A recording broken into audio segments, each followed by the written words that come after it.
You're watching Aurora 8, television for your city. Hello and welcome to Dateline Aurora.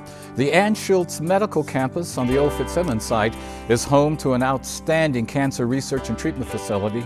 The University of Colorado Cancer Center is doing groundbreaking research in the areas of lung and bladder cancers.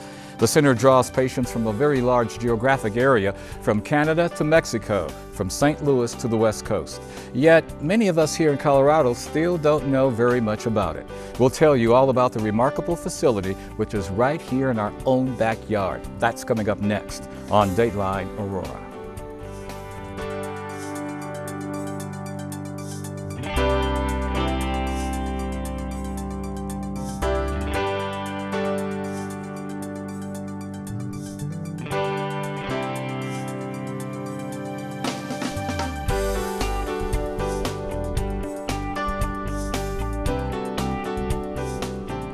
Greetings and welcome to Dateline Aurora. I'm Adam Dempsey.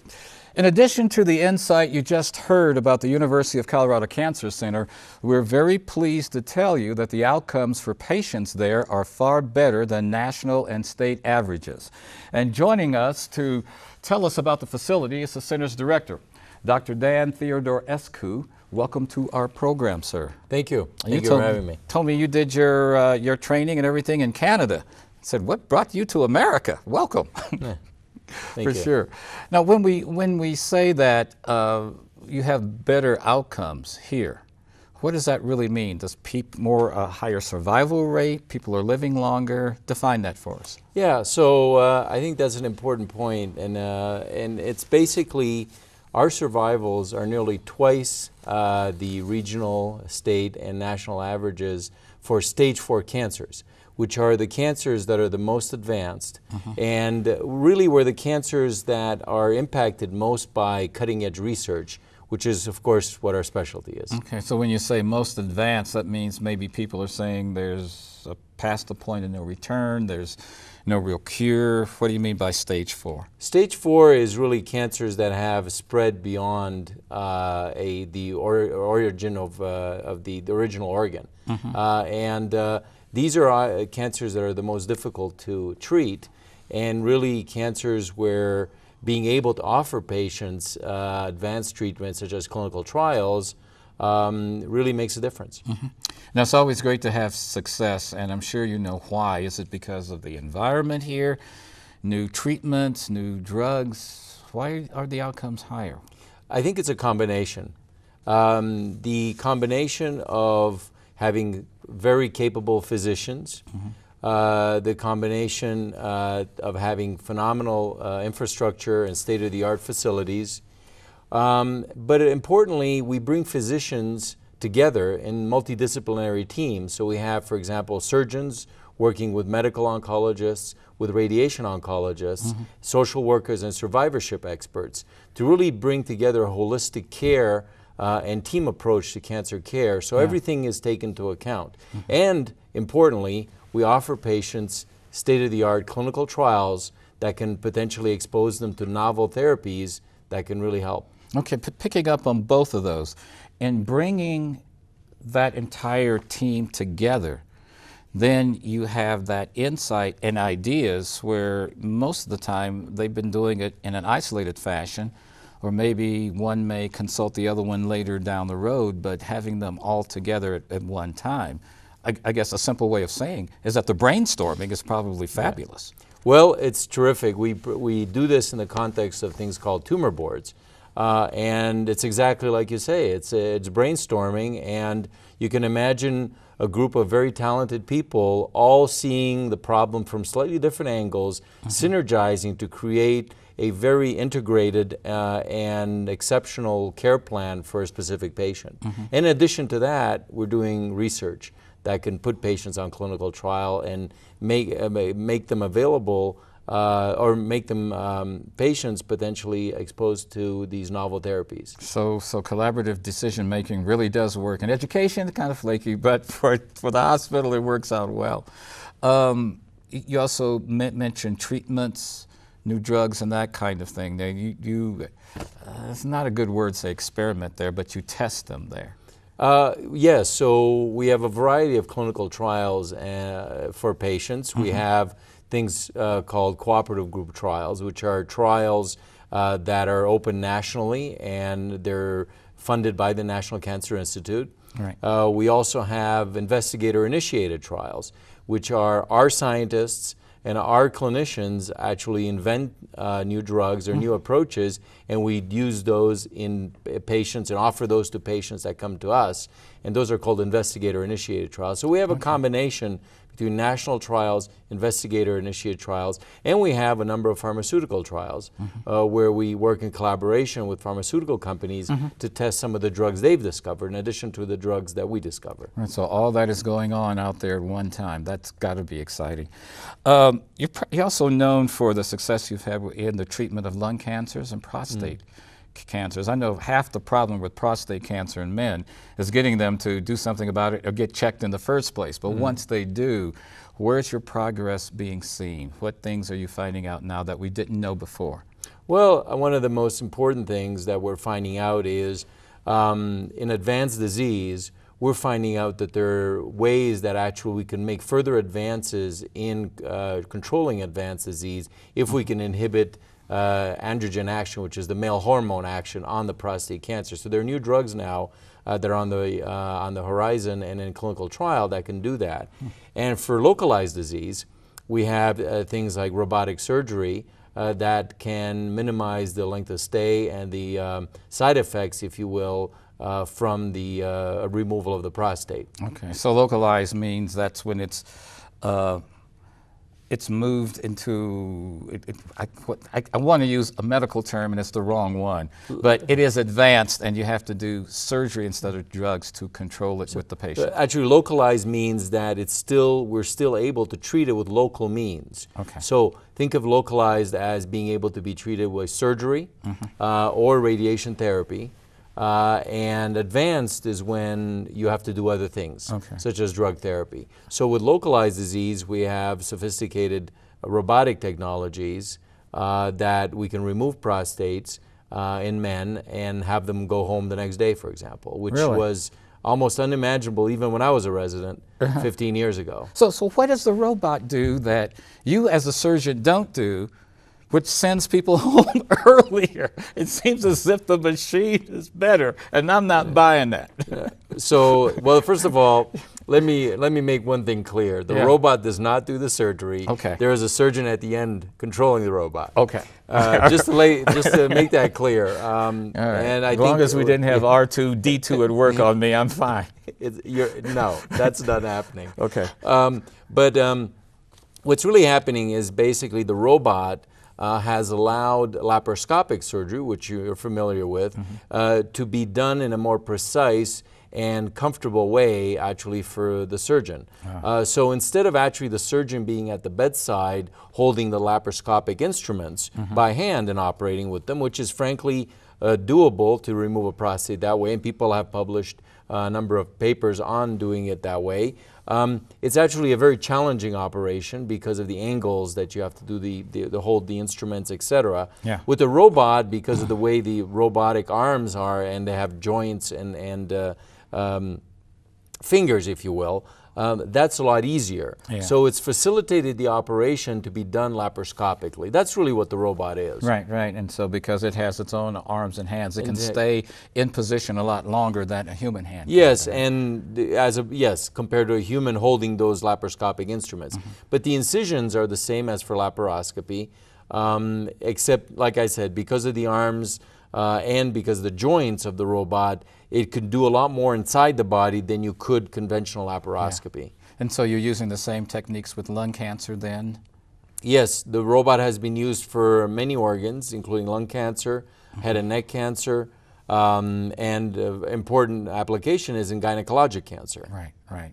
You have people coming here from around the world, all right? Why are they coming? Of course, you have a great team. All right, we'll start there. But it's got to be some other resources that you have access to that maybe they don't have access to where they are. What are you finding that's generating them to come here to see you at CU? Well, I think, again, it's a combination of things. I think it's a combination of having outstanding physicians that have international reputations, having novel potential therapies for patients, and having a one-stop shop, if you will, of this multidisciplinary clinic with the multiple specialties that I mentioned earlier, combined with the fact that all the technologies at the University of Colorado Hospital and our other affiliated hospital, the Children's Hospital, for example, which is also on the Anschutz campus, can offer really the full breadth of technologies that are needed to put to bear on the problem. When people think of cancers, for some reason they put the other C word there, chemo. Chemotherapy. Are you finding some new advances in it? Or I think you're also learning who can benefit from that more than somebody else. Tell us about that. Yeah, so what you're alluding to is really the concept of personalized medicine. And that concept's really important because what it in essence does is take the patient and the tumor. You have to look at both the host and the cancer and create, if you will, a genetic fingerprint of the host and the cancer, and then take that genetic fingerprint and match it to the capability of the drug. So that's really what it is on a patient-to-patient basis. And when you talk about chemo, for example, we certainly use chemo, and chemotherapy has, in lay circles, has this notion that you get sick from it, and your hair falls out and all this, and that's true in many cases. What we're trying to do now, we're trying to use these targeted drugs. So in addition to chemo, or exclusively the targeted drugs, and these targeted drugs are drugs that are specifically attacking the genetic defect that is in the cancer. So therefore, you can, once you profile the cancer, once you understand the genetics of the cancer, then you could take the drug that's specifically guided towards those genetic defects and treat the patient that way, which minimizes the side effects, of course, and in many cases does not require the use of chemo. So, and I guess my scientific curiosity came up in fingerprinting the tumor and the host. So their genetics don't match, or you find the places that match and you don't go there, and you find the places that don't match. And that's where you put the treatment plan there? So what you want to do is you find the mutated genes, if you will, the abnormal genes that are making now abnormal proteins that drive the cancer. And you take the drugs that are known to block those and treat the patient with those drugs. That's the idea. Yeah, because I always thought the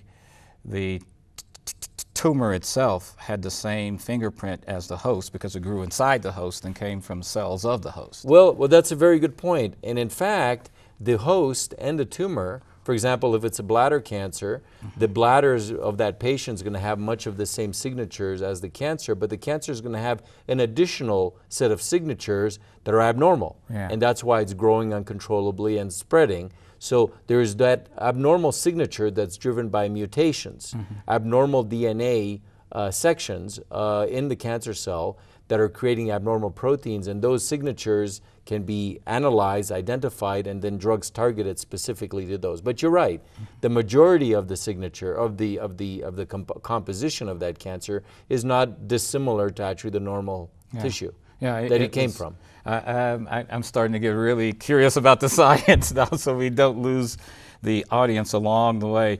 You have found yourself in your research a new link between tobacco use and bladder cancer?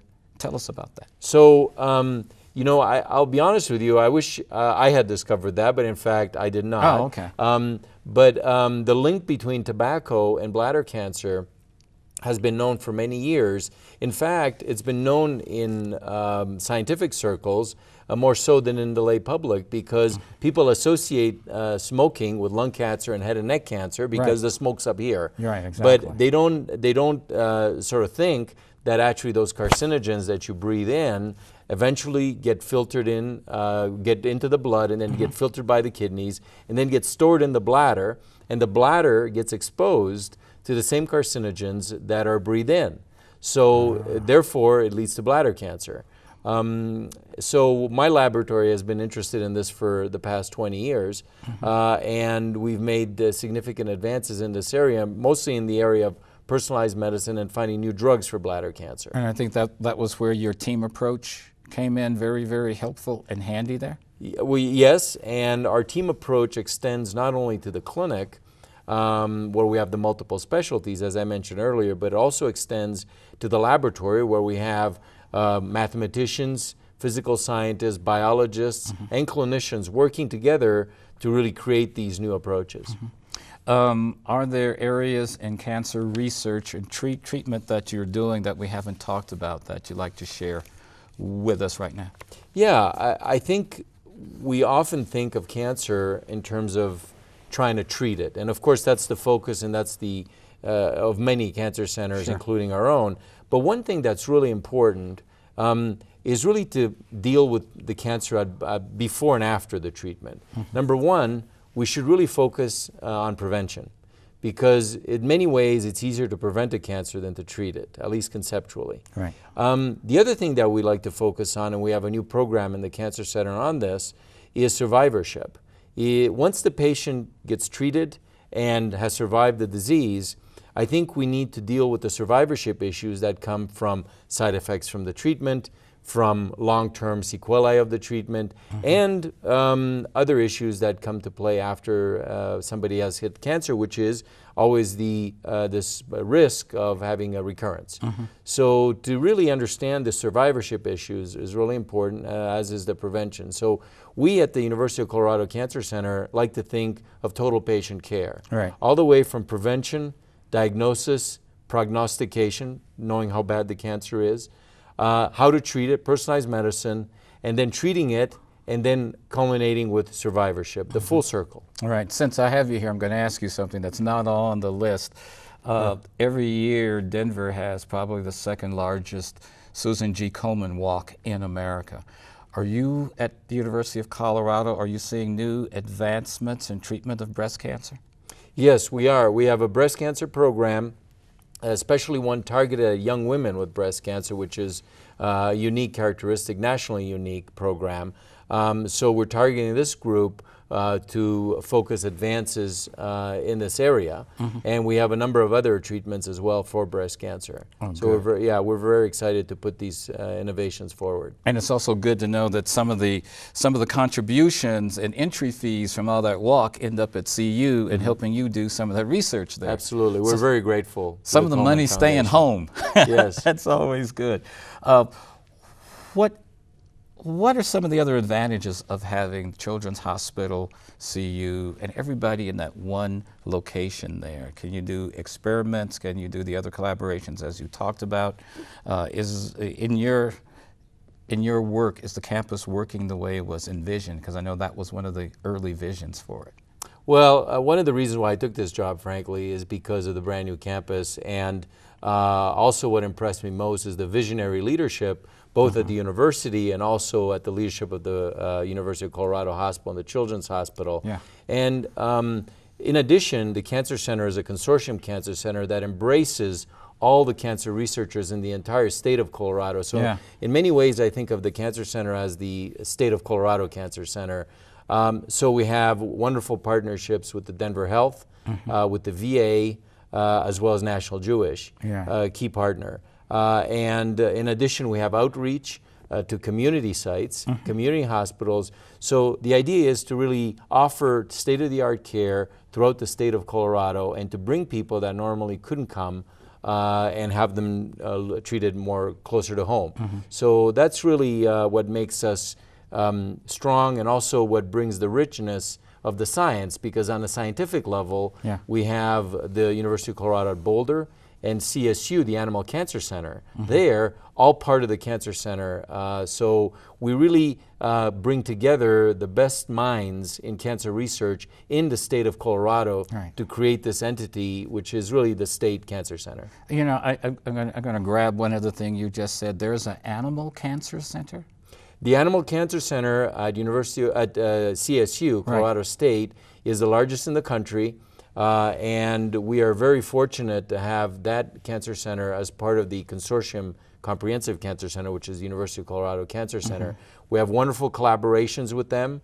We have joint fundraising efforts, and in addition, we have joint recruitments, because the Pet Animal Cancer Center, which is, they see almost 2,000 patients a year there, one of the largest in the United States, and the one of the top vet schools in the United States, allows us to translate our basic science discoveries from the laboratory to the pet animal, and which is not unlike the human cancers, and then on to patients. So it benefits both the pet animals, and it ultimately benefits people. So you may find something there that could be applicable to people, whereas if you were both operating separately, you may not have that advantage. And we've seen some things that were used for one thing. I think it's something, there was a news story about Botox at one place being used for one thing, and now it's being used for something else. Yes. So the same thing is, the same idea. Is at work there then? Yeah, the same idea.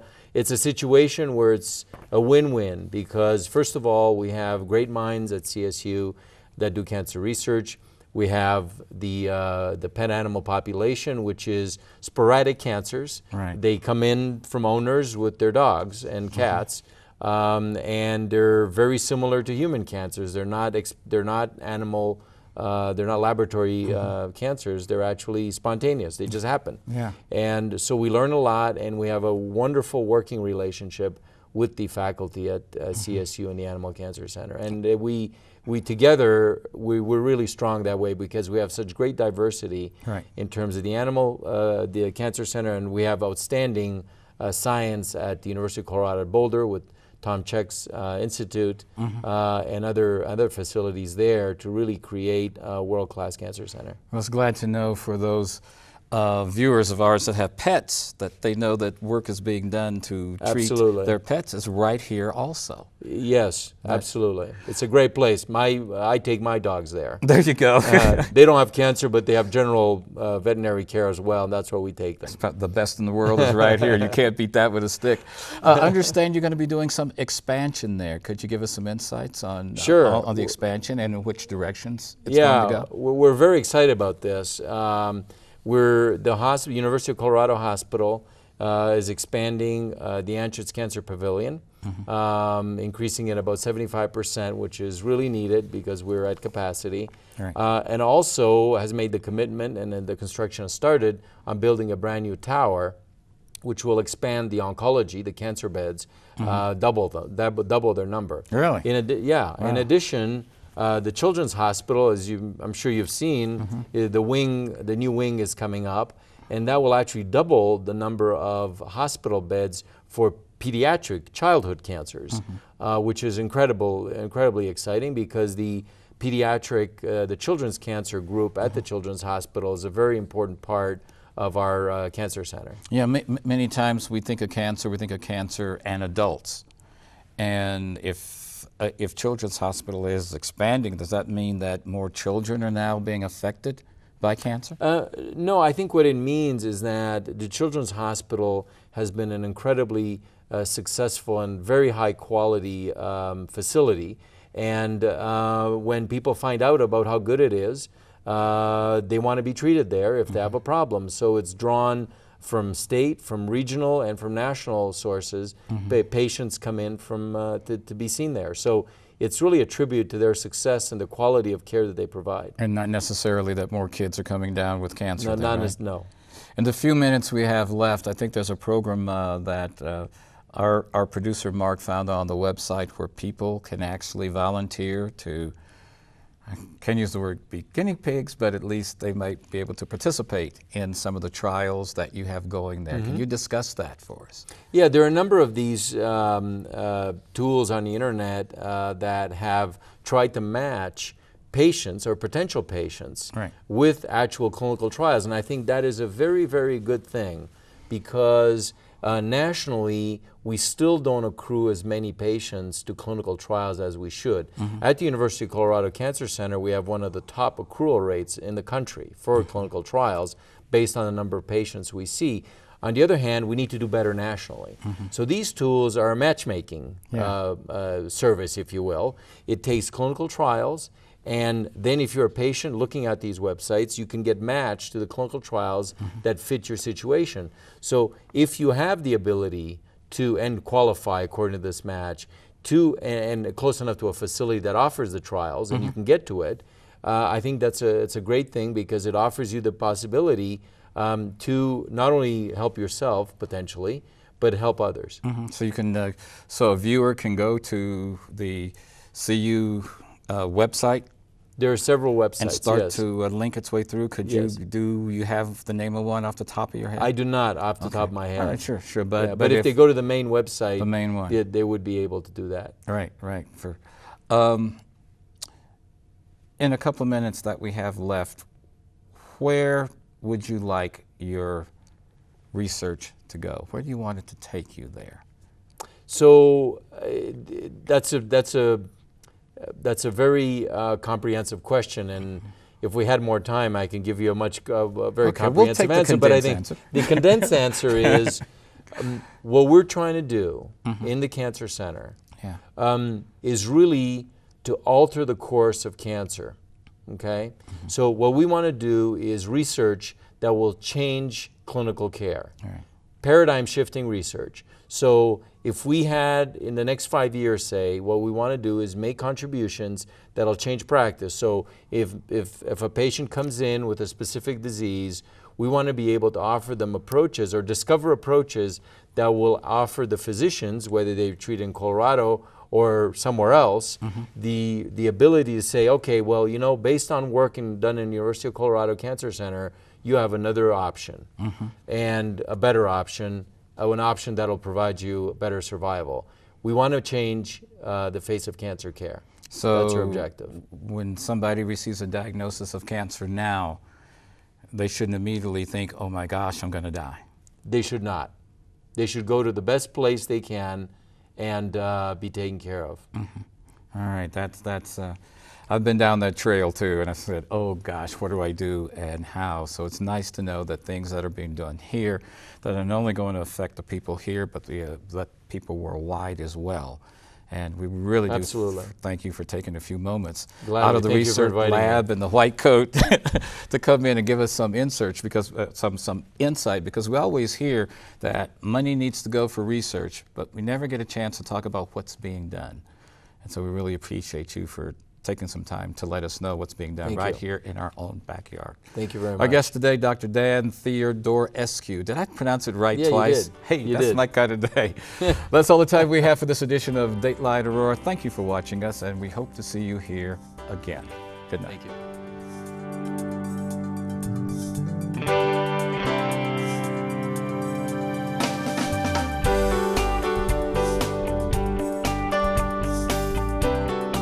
You're watching Aurora 8, nationally recognized for excellence in government programming.